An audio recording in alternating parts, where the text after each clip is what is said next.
चलिए नमस्कार प्रणाम। हम हैं राउर भाई राउर दोस्त प्रवीण मिश्रा बुलबुल। अभी हमनी के बानी जा सिवान जिला मुख्यालय में एगो ऐसा प्रसिद्ध चिकित्सक के लगे, एगो ऐसा डॉक्टर के लगे जे लगातार मद्रास और लगातार पटना समेत तमाम जगह विदेश में भी जाके यहाँ के तमाम पदक प्राप्त कैले बनी। आ सिवान जिला मुख्यालय में यहाँ के आँख के स्पेशल इलाज कर रहा बनी, आँख के फेको विधि से ऑपरेशन कर रहा बनी। जौन लोग चेन्नई जाके बड़ा बड़ा जगह जाके पटना जाके इलाज करावेला, फेको विधि के नाम लोग सुन के आश्चर्य करेला। आ एगो बड़ा विधि से यहाँ के ऑपरेशन मिनट में चुटकी बजा के कर देनी। तो चलिए बिना देर के लिए रूबरू करा रहा बनी ऐसा चिकित्सक से रूरा के, तो हमनी के देखल जाई आ लाभ ले जाई सिवान जिला मुख्यालय के स्टेशन रोड में यहाँ के बानी। बहुत बहुत धन्यवाद बसर भोजपुरी बद कहीं मेरा धन्यवाद। अभी रुआ सिवान बानी तमाम चिकित्सक लोग जब लेकिन बड़ा बड़ा इक्विपमेंट, बड़ा बड़ा औजार रुआ लगे बा, बहुत सारा कंप्यूटराइज्ड औजार बा। सबसे पहले अपना बारे में कुछ बताई श्रोता सुनैया के कि कहाँ से राउर पढ़ाई, कहाँ से राउर तमाम पदक कैसे कैसे प्राप्त भेल, कहाँ कहाँ सेवा देने बनी। जी नमस्कार। आपके सुनने वाले तमाम श्रोतागण को और देखने वाले तमाम दर्शकों को मेरा नमस्कार। मेरा नाम डॉक्टर अकबर है और मैं नेत्र रोग विशेषज्ञ हूँ। मैंने अपनी MBBS की पढ़ाई ऑल इंडिया से केरल के कैलीकट गवर्नमेंट मेडिकल कॉलेज से की और उसके बाद मैंने जो MS की पढ़ाई की नेत्र विज्ञान MS में, वो मैंने दरभंगा गवर्नमेंट मेडिकल कॉलेज से की और वहाँ बेसिक सर्जरी हमने सीखी। लेकिन उसके बाद लगा कि नहीं, अभी जो ज़माना है बिल्कुल एडवांस टेक्नोलॉजी है और कटिंग एज लेज़र्स और फेको ये सब सीखना है, तो इसके लिए फिर मैं तमिलनाडु चला गया, जहाँ मैंने अरविंद आई हॉस्पिटल और शंकर आई हॉस्पिटल से मैंने glaucoma, phaco, medical retina, lasers ये सब की ट्रेनिंग ली थी। मतलब शंकर नेत्रालय जो भारत के सबसे बड़ा हॉस्पिटल माना जाए। जी, शंकर नेत्रालय, शंकर उनका ब्रांचेस भी हैं। तो तमिलनाडु में रहा मैं, फिर हैदराबाद में भी रहा और उसके बाद वहाँ से 3-4 साल ट्रेनिंग लेने के बाद मैं NMCH में पटना में भी 3 साल मेडिकल कॉलेज में रहा। तो उसके बाद पिछले 2-3 सालों से मैं सिवान में अपनी सेवा दे रहा हूँ। अभी सर तमाम तरह के या सिवान में रूरा तमाम तरह के इक्विपमेंट लेके नया नया चीज़ लेके आई बनी। तो जौन अब तक जौन चीरा विधि से ऑपरेशन होत रहा ओ में आप फेको विधि रुआ लेके आई बनी सिवान में पहली बार, ये में थोड़ा सा अंतर बताएं श्रोता सुने वाला के। जो पहले जो ट्रेडिशनल सर्जरी हो रहा है उसमें क्या किया जाता है कि एक 5 mm 6 mm का चीरा डाला जाता है और उसके थ्रू मोतियाबिंद निकाला जाता है और फिर उसके बाद उसमें लेंस डाला जाता है। लेकिन फेको विधि में ये होता है कि बिल्कुल एक मशीन की सुई की छेद से आप पूरे मोतियाबिंद को गला के चूस के निकाल लेते हैं और उसी सुई के छेद के 2 mm से भी कम, 1.8 mm छेद से आप जाके फोल्डेबल लेंस डालते हैं जो कि जाके अंदर खुल जाते हैं। तो इससे क्या होता है कि मतलब कोई टाका का ज़रूरत नहीं है, कोई रिकवरी बहुत फास्ट है। तो फेको तो पहले भी हो रहा था, लेकिन टॉपिकल फेको एक विधि है जिसमें सुई लगाने की भी ज़रूरत नहीं है। बिना कोई सुई लगाए सिर्फ एक ड्रॉप डालने से आँख जो है वो सुन्न हो जाएगा और आप पेशेंट से बात करते करते भी अपना आराम से फेको सर्जरी कर सकते हैं। बहुत ही कंफर्टेबल सर्जरी है। पेशेंट जैसे भी आपने देखा, पेशेंट आया, ऑपरेशन कराया और उसी समय उनका 10 मिनट में छुट्टी हो जाएगी। तो ये बहुत ही एक आधुनिक तकनीक है और इससे ये भी होता है कि पेशेंट के मन में जो डर होता है कि आँख में सुई लगेगा, पता नहीं क्या होगा, तो वो सारा भय भी चला जाता है। तो बहुत ही आराम से, आसानी से पेशेंट भी बहुत ही कंफर्टेबल होकर ये ऑपरेशन करा लेते हैं। पहली बार सिवान में इस तरह की व्यवस्था, फेको में भी अत्याधुनिक व्यवस्था यहाँ इस हॉस्पिटल में चेन्नई आई केयर हॉस्पिटल रोड में उपलब्ध है। हमको सर थोड़ा सा ये बताइए कि लोग चीरा विधि से ऑपरेशन अब तक कराते रहे हैं, पहली बार आप ये फेको विधि लाए हैं, तो फेको विधि और चीरा विधि में क्या डिफरेंस है? देखिए, मेरे से पहले भी फेको हो रहा है सिवान में। फेको पहले भी हो रहा था। अच्छा। मैं एक टॉपिकल फेको लाया हूँ जिसमें कि सुई नहीं लगे। तो फेको भी एक सुई के साथ होता है, एक बिना सुई के साथ होता है। तो टॉपिकल फेको और उसके बाद टॉरिक फेको, जिसमें कि अगर पुतली में पावर है तो उस पावर को कैलकुलेट करके लेंस के साथ ही डाला जाता है। तो ये टॉरिक फेको, फिर आपको टॉपिकल टॉरिक और मल्टीफोकस, ये सब विधि जो है वो हम लोग लेके आए हैं। इससे ये होता है कि पेशेंट को टॉरिक फेको है तो उसमें देखने में जो उसकी जो क्लैरिटी है वो और बढ़ जाएगी कंपेयर टू किसी पेशेंट को अगर पुतली में भी पावर है और उसको अगर हम लोग टॉरिक फेको से करें तो उसकी जो देखने का जो क्लैरिटी है वो काफ़ी क्षमता, जो देखने की क्षमता है वो क्लियरिटी ज़्यादा आएगी, ज़्यादा आएगी बिना चश्मे के भी। एक और बात सर हम अपने श्रोताओं को बताना चाहेंगे कि ये जो चीरा विधि से जो ऑपरेशन होता है, बहुत सारे लोग यहाँ से नेपाल जा रहे हैं, तो उसमें क्या क्या दिक्कतें आ रही हैं? देखिए, बेसिकली ये एक गवर्नेंस इशू है। इसमें क्या है कि कुछ दिन पहले अगर आपको ध्यान होगा कि मुजफ्फरपुर आई हॉस्पिटल में कुछ कॉम्प्लिकेशंस हो गए थे और कुछ पेशेंट्स की रोशनी चली गई थी। तो उसके बाद सरकार ने बहुत अच्छा कदम उठाया और जो भी कैंप हो रहा है, जहाँ भी मास सर्जरी हो रही है, जहाँ भी चीरा वाला सर्जरीज हो रहा है, उसको एक रेगुलेशन के थ्रू आ गए हैं। उसकी चेकिंग होती है कि ओटी कैसा है, सर्जन कॉम्पिटेंट है कि नहीं है। तो ये एक अच्छी पहल हुई है। लेकिन मुझे अक्सर देखने में ऐसा आता है कि बहुत सारे पेशेंट जो हैं वो उनको गाड़ी में करके किसी भी विधि से वो लोग नेपाल ले जाते हैं और वहाँ से सर्जरी करा के आते हैं। तो मेजॉरिटी ये पेशेंट जो है वो चीरा वाला सर्जरी होता है और उसमें कुछ पेशेंट्स में ऐसे इन्फेक्शंस भी दिखे हैं, एंडोफ्थल्माइटिस बोलते हैं उसको, जिससे कि रोशनी एकदम ख़त्म हो जाती है, गिर जाते हैं। तो सर्जरी तो बिल्कुल आदमी जहाँ चाहे वहाँ करा सकता है। लेकिन इसमें दिक्कत क्या होती है कि जैसे मान लीजिए एक बार कोई आपको एक कैंप हुआ और यहाँ से आपको पेशेंट को बस में करके वो ले गए नेपाल में। दलाल टाइप जो लोग हैं वो लगातार लगे हुए हैं जो इंडिया से नेपाल तक पहुँचा रहे हैं। हाँ, तो अब जैसे उसमें क्या है कि सर्जन तो कॉम्पिटेंट ही हैं, वहाँ भी अच्छे सर्जन और ट्रेनिंग इतनी अच्छी कि हर जगह अच्छे सर्जन हैं। जो मेन जो दिक्कत है कि मान लीजिए पेशेंट यहाँ से गया नेपाल, उसको तो गाड़ी में करके ले गए, सर्जरी हो गया, फिर वापस उनको भेज दिया गया। अब अगर इस पेशेंट को कोई प्रॉब्लम होता है तो ये वापस नेपाल नहीं जा सकता। हाँ, दूरी ज़्यादा है और चूंकि एक बार लेंस का सर्जरी हो गया है तो जो पार्टी है वो इंटरेस्टेड भी नहीं रहती है कि इनका तो लेंस का सर्जरी हो गया, इनको क्यों लेके जाना है। तो ऐसे कई पेशेंट्स दिखे जिनके आंख में इन्फेक्शन हो गया और वो फिर दोबारा नेपाल नहीं जा पाए। तो फिर हमने यहाँ पर इंट्राविट्रल इंजेक्शन से उसको फिर जो भी सुधार हो सकता था वो किया। कुछ पेशेंट्स को हमने फिर रेटिना सर्जरी के लिए भी भेजा ताकि वो अंदर का जो इन्फेक्शन का लोड है वो ख़त्म हो जाए और जो भी रोशनी बच सकती है वो बचाई जाए। तो ऐसे कई पेशेंट्स रहे जिनका कि जो सर्जरी का ये था, पोस्ट सर्जरी उसका जो केयर था वो बहुत अच्छा नहीं हो पाया। देखिए, बेसिकली जैसे कोई पेशेंट की सर्जरी हुई, अभी जैसे सर्जरी किया, अब इसको हम लोग पोस्ट ऑप देखेंगे, पोस्ट ऑफ डे 1 देखेंगे, कल एक बार देखेंगे मशीन से कि कहीं कोई दिक्कत तो नहीं है, लेंस अपनी जगह सही बैठा है कि नहीं बैठा है, कहीं पर कोई ब्लीडिंग सब तो नहीं है। फिर उसको हम लोग पोस्ट ऑफ 1 हफ्ते के बाद फिर देखेंगे, फिर से वो सारी चीज़ें देखेंगे कहीं पर कोई कमी तो नहीं आ रही है। फिर उसको हम लोग 1 महीने के बाद देखेंगे कहीं पर कोई परेशानी तो नहीं है, लेंस अपनी जगह सही बैठ तो गया, पेशेंट का विजन तो अच्छा है, जो भी चश्मा अगर देना है नज़दीक के पावर के लिए थोड़ा बहुत वो देखे। मतलब पेशेंट को आपको मल्टीपल टाइम देखना भी है सर्जरी के बाद।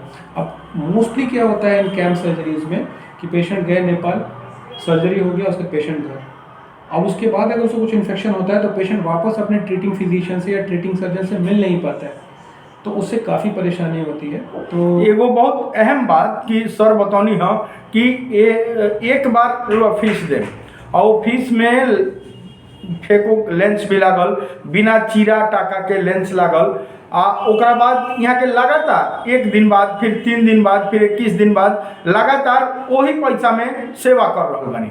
एगो अहम बात सर कहनी है कि जैसे नेपाल रुआ जाता नहीं तो एगो खास कुछ लोग बा जे दलाल टाइप लोग बा जे तमाम लोग बता रहा बा कि वो जाता फिर से एक बार अगर होइयो गई ऑपरेशन तो फिर दोबारा से वो ऑपरेशन खातिर डॉक्टर के कोनो दिक्कत होता है तो डॉक्टर के लगे ना जाए, ऐसे कि दूर बा।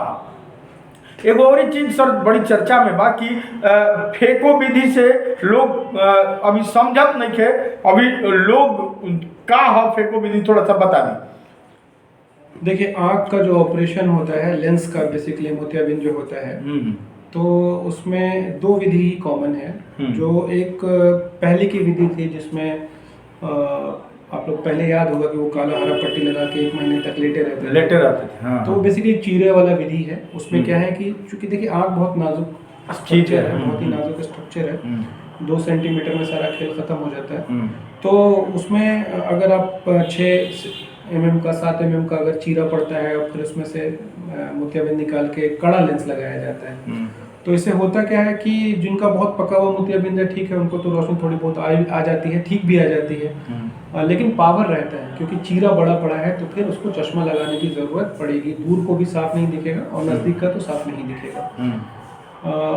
और फिर इसमें रिकवरी भी लेट हो जाएगा, दर्द भी रहेगा क्योंकि इतना बड़ा चीरा हुआ है तो पोस्ट ऑफ रिकवरी में दर्द रहेगा, हमेशा गड़ना, आँख में लगेगा कुछ कंकर फंसा हुआ है, गड़ रहा है, ये क्योंकि वो चीरा बड़ा है जी। तो बेसिकली ये जो आँख का ऊपर वाला भाग होता है उसमें चीरा लगाया जाता है। तो जब भी पलक ऊपर नीचे होगा तो लगेगा कुछ गड़ रहा है, क्योंकि सरफेस जो है वो अब इरेगुलर हो गया ना। ये दिक्कत चीरा विधि में आता है।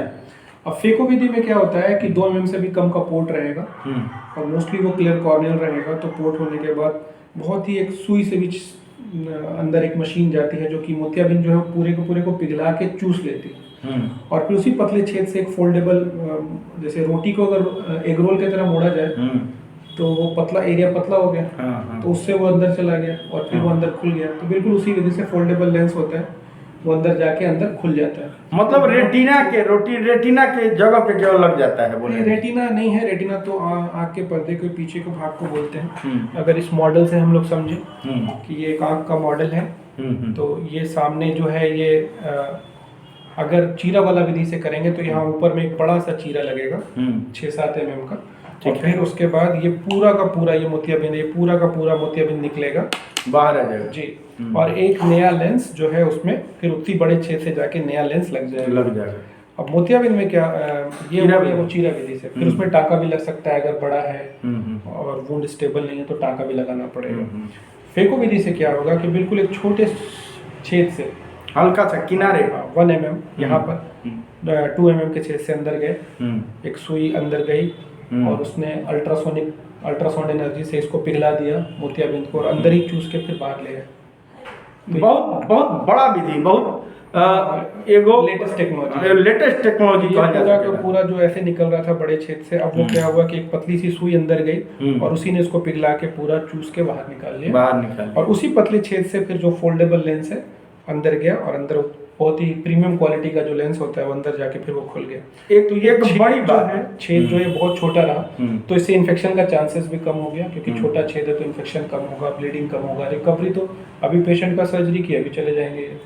मतलब जहाँ चीरा विधि में तमाम लोग 1 हफ्ता 15 दिन अंधेरा रूम में रहेला, फेको विधि में ऐसा कोनो बात नहीं है? नहीं, ऐसा बात नहीं है बिल्कुल। अब 2 दिन 3 दिन के बाद तो लोग अपना जो नॉर्मल काम है सब कर सकते हैं। बेड रेस्ट की जरूरत बिल्कुल भी नहीं है। जैसे आज भी जो पेशेंट है वो मुझसे पूछ रहे थे कि सर कितना दिन तक हमारा बेड पे रहे के बाद, बट बेड रेस्ट पे कोई अपना नॉर्मल चलना फिरना सब करेंगे, कोई दिक्कत नहीं है। हाँ, ये है कि बहुत भारी काम ये सब उठाना कि बहुत भारी बाल्टी उठा रहे हैं, ये सब से थोड़ा सा 1 हफ्ता अवॉइड करना चाहिए। रूटीन मिलना जुलना, टीवी देखना, बात करना, सब नॉर्मल। बहुत ही बड़ा बात कि सिवान जिला मुख्यालय में इतना टैलेंटेड एगो चिकित्सक आई बनी, तमाम और भी इक्विपमेंट एक एक चीज रुआ के दिखाए। यहाँ के हॉस्पिटल में रुआ के दिखा रहा बनी कोनिंगा रेटिना भी दिखाई दी, तमाम कंप्यूटराइज्ड चीज फेको विधि से एक बढ़िया मशीन। तब तक सर के परिचय हमने के पूछल जाई, पता पूछल जाई कि सर हॉस्पिटल कहाँ बा, आपन परिचय। जी, मेरा नाम डॉक्टर M.A. अकबर है। डॉक्टर अकबर के नाम से ही ज़्यादा लोग जानते हैं मुझे। मैं MBBS हूँ और उसके बाद मैंने नेत्र में MS किया है और उसके बाद मेरी फेको में, ग्लोकोमा में और रेटिना में मेरी तमिलनाडु से ट्रेनिंग हुई है, शंकर आई हॉस्पिटल और अरविंद आई हॉस्पिटल से। और उसके बाद NMCH पटना में मेडिकल कॉलेज में भी मैं 3 साल रहा, और उसके बाद अब मैं सीवान में पिछले 2-3 सालों से इसकी सेवा दे रहा हूँ। हमारा जो हॉस्पिटल है वो एक तो सीवान में है, हॉस्पिटल रोड पकड़ी मोड़ सीवान, ये जो V2 मार्केट है उससे 10 कदम पे है, तो दिख जाएगा आपको। और यहाँ पर जो V2 मेगा मार्ट के जस्ट बगल में सरबानी सर कब से कब तक रुका देखेंगे? और सुबह 10 बजे से लेकर शाम 5 बजे तक हम लोग पेशेंट देखते हैं, और फिर उसके बाद सर्जरीज होती हैं। एक अहम बात एक कि सर लोग नेपाल पैसा के कमी के वजह से जाला, थोड़ा सा हमने के अहम मुद्दा पर एगो चर्चा कर ली चलते चलते कि कितना सर खर्च लगभग फेको विधि में अत्याधुनिक तरीका में कितना लगभग खर्च आएगा? देखिए 10,000 रुपये के आसपास में लेंस वेंस सारा, सर्जन का खर्चा, ऑपरेशन थिएटर का खर्चा, बेड का खर्चा, ये सारी चीज़ जो है वो 10,000 रुपये से मात्र 10,000 रुपया, जबकि नेपाल जाए में ओइजा 5,000 रुपया लगेला, आवे जाए के खर्चा, परेशानी और तमाम तरह के इन्फेक्शन हो जी तो ओइजा जाइयो नहीं। इसमें एक बहुत बड़ा डिफरेंस है। नेपाल में जो 5,000 में सर्जरी हो रहा है वो चीरा वाला सर्जरी हो रहा है, चीरा वाला वो सर्जरी, फेको नहीं हो रहा है। फेको तो वहाँ भी जबकि जब फेको के बात हो रहा बा, फेको जो है वहाँ भी 10,000 है, यहाँ भी 10,000 है। फेको 9,000 10,000 यही जो लोअर है, और ऊपर काफ़ी है 25,000 है। विदेशी लेंस लगाएंगे और महंगा है, लेकिन 10,000 से अच्छी क्वालिटी का इंडियन लेंस शुरू हो जाता है। जो 5,000 में नेपाल में सर्जरी हो रहा है उसके लिए मैं तमाम श्रोतागण को कहूँगा कि आप सदर अस्पताल सिवान आ जाइए, एक भी पैसा नहीं लगेगा, सेम क्वालिटी का सर्जरी, मैं ही सर्जन हूँ, सदर अस्पताल सिवान में हो जाएगा। तो आपको अगर चीरा वाला सर्जरी करवाना है और आपके पास पैसे की परेशानी है तो आपको नेपाल जाने की कोई जरूरत नहीं, आप सदर अस्पताल में आइए। हर मंगलवार को सर्जरी हर मंगलवार को सर ही करेंगे। मैं ही करूँगा। तो बहुत बड़ा चीज ये सिवान में एगो नया चीज रुआ के लेके आनी है, लाभान्वित होकर रउरा हाथ में बा। लगातार हम लोग यो देखा कि का व्यवस्था सर के लगे बा, एक से एक अत्याधुनिक मशीन सर लेके आयल बनी। तो बना रही भोजपुरी बतकई पर बहुत बहुत धन्यवाद सर। कुछ और हाँ बताइए सर, श्रोता सुनने वाले लाभान्वित होंगे। जी बिल्कुल, 2-4 चीज़ें जो मैं आपके श्रोतागण और दर्शकों को बताना चाहूँगा कि कुछ चीज़ें हैं जिसमें आपको आंखों के स्वास्थ्य के प्रति जागरूक होना है, आपको जागरूक रहना चाहिए। उसमें एक सबसे इम्पोर्टेंट है मोबाइल का यूज़। आजकल बच्चे, बड़े, बूढ़े, जवान सभी जो है वो स्क्रीन का टाइम काफ़ी बढ़ गया है, तो इसको बिल्कुल चेक में रखें। एक दिन में मैक्सिमम 2 घंटे से ज़्यादा मोबाइल और कंप्यूटर पे, अगर आपका वर्क है कंप्यूटर पे तो भी 3 घंटा 4 घंटा आप उस पर दीजिए, लेकिन इंटरप्टेड हो, एक साथ लगातार नहीं। हर 20 मिनट 30 मिनट पे 1-2 मिनट का ब्रेक लिए, थोड़ा पानी पिए, थोड़ा चेहरे पर पानी डालें। और बच्चों पे तो विशेष ध्यान दीजिए कि वो लगातार मोबाइल ना देखें, उससे बहुत ही ज़्यादा परेशानी आ सकती है आंखों के ऊपर भी, और डिप्रेशन, अकेलापन, बहुत सारी समस्याएं साथ में आ रही हैं। दूसरा ये है कि जो भी लोग 40 से ऊपर हो गए हैं उनको बीपी और शुगर की समस्या आती है। तो बीपी और शुगर की वजह से रोशनी का जो पर्दा होता है रेटिना, ये देखिए ये रोशनी का पर्दा है, ये सामने वाला पार्ट है और ये ऊपर से हटा दिया गया है समझाने के लिए। तो ये जो पर्दा आपको पीला दिख रहा है ये रोशनी का पर्दा है, और ये जो आपको दिख रहा है ये जो है ये नस है। तो ये जो रोशनी है यहाँ आके टकराती है पर्दे में, और ये फिर इस नस के थ्रू होके ब्रेन में जाती है। ये देखिए, तो यहाँ से रोशनी आई, पुतली पे टकराई, फिर उसके पीछे लेंस है, लेंस से फिर पर्दे पे आके फिर ये नस के थ्रू जाती है ब्रेन में, ताकि हम लोग देख पाते हैं। तो अब जो शुगर और बीपी होता है तो उससे क्या होता है, ये पर्दा जो है इसमें डायबिटिक रेटिनोपैथी करके एक बीमारी होती है, जिससे जो खून की नलियाँ आपको जो दिख रही हैं, खून की नलियों में से लीक होना शुरू हो जाता है, खून के धब्बे आने शुरू हो जाते हैं शुगर के मरीज को और बीपी के मरीज को। तो जो भी लोग 40 साल से ऊपर के हैं वो लोग ज़रूर साल में एक बार अपना रेटिना का चेकअप कराएं। जो भी रेटिना स्पेशलिस्ट हैं, जो भी नेत्र विशेषज्ञ हैं, उनको जाके दिखाना चाहिए साल में एक बार कम से कम ज़रूर। और अगर फिर उसमें ये परेशानी मिलती है कि हाँ भाई आपके रेटिना में कोई दिक्कत है, तो फिर जैसे वो सर्जन बताएं कि आप 3 महीने में आइए, 2 महीने में आइए, लेज़र कराइए, इंजेक्शन लगाइए, जो भी वो विधि बताते हैं उसको फॉलो किया जाए।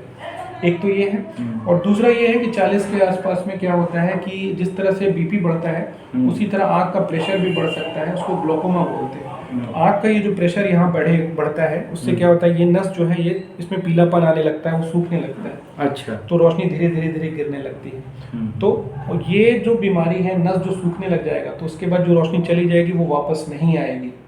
हालांकि अगर मोतियाबिंद, सफ़ेद मोतियाबिंद जो है वो आपने लेंस बदल दिया, पूरी रोशनी वापस आ जाएगी। लेकिन ये जो ग्लोकोमा है, जिसको काला मोतिया बोलते हैं, जिसमें प्रेशर बढ़ता है आपका, उसमें अगर रोशनी चली गई तो वो रोशनी वापस नहीं आएगी। तो 40 साल से ऊपर मेरे लोगों से ये अनुरोध है, जिनको भी बीपी है, शुगर है, वो ज़रूर अपना आँख एक बार चेकअप कराएं। और मोबाइल का जो उपयोग है स्क्रीन का, उसको कम से कम रखें। जो अपनी ज़रूरत की चीज़ें, देखिए मोबाइल को पूरी तरह से हटाया भी नहीं जा सकता, जो लाइफ आ गई है, बहुत स्टाइल है, हर चीज़ मोबाइल से, लेकिन उसमें जो आपको पता है होना चाहिए ऑप्टिमम यूज़, जिससे मुझे फ़ायदा हो जाए और नुकसान के लेवल तक इसको नहीं देखना है। मैंने ऐसे कई पेशेंट देखे हैं जिनका आई जो है वो मोबाइल और कंप्यूटर लगातार देखते देखते पूरा आंसू सूख गया है। तो आँख के अंदर जो मोबिलिटी है, आँख के अंदर जो मोबिल वाला काम करता है या प्रोटेक्शन का काम जो आंसू करता है, वो पूरा सूख गया है और इससे उनकी रोशनी भी गिर गई, काला पुतली बिल्कुल सूख गया। तो ऐसे कई सारे पेशेंट्स हैं। तो मेरी आपसे, आपके द्वारा लोगों से अनुरोध है कि मोबाइल का उपयोग जो देखने में है वो कम से कम करें। और 40 साल के आसपास के जो भी मरीज़ हैं, 40 से ऊपर के, वो अपना रेटिना का, ऑप्टिक नर्व का जांच एक बार ज़रूर कराएं। चलिए, बहुत बड़ा बात सर कहनी है कि 2 घंटा से ज़्यादा मोबाइल, लड़का होके चाहे 40 साल से ज़्यादा उम्र के जे भी बा, वो 2 घंटा लगातार मोबाइल देखी, ओकरा से ज़्यादा मत देखी, बीच में गैप रखी, आँख पर, चेहरा पर पानी के छींटा जरूर मारी। चलिए, बना रही भोजपुरी बात कई पर जन हमरा के प्रवीण मिश्रा बुलबुल के T series web music company या बड़ा बड़ा कैसेट कंपनी से सुनतानी, प्यार देतानी, आशीर्वाद देतानी, वहीं भोजपुरी बात कई के देखत रही, शेयर करी सर के। और भी तमाम चीज़ हम देखाए रुआ के, तमाम इक्विपमेंट सर कोनिया जाँच करतनी। चलिए, धन्यवाद। नीचे एक और बात की, नीचे सर के मोबाइल नंबर बा, संपर्क करी। हॉस्पिटल रोड में B2 के जस्ट बगल में सर के हॉस्पिटल बा, चेन्नई आई केयर, संपर्क करें। एक सेंटर हमारा गोपालगंज में भी है, तो जो गोपालगंज के मरीज़ है वहाँ भी दिखा सकते हैं। और एक और मैं आपके साथ ये करना चाहता हूँ शेयर कि किसी भी मरीज़ को सिर्फ पैसे के अभाव में यहाँ से नहीं लौटाया जाएगा। तो अगर कोई भी मरीज़ ऐसा है जिसको कुछ जांच कराना है, दिखाना है और उनके पास पैसे की कमी है, तो वो बिना झिझक आके दिखा सकते हैं। पैसे के लिए कभी किसी पेशेंट को यहाँ से नहीं लौटाया जाएगा। बहुत बड़ा बात सर कहनी है कि पैसा कौन मायने नहीं खे, सेवा भाव बहुत बड़ा चीज बा। डॉक्टर देश के लिए जीता है, सर में वो चीज बा, सेवा भाव से सर कहनी है। तो बना रही भोजपुरी बात कहीं पर। चली, इक्विपमेंट देखा जाए सर के। धन्यवाद।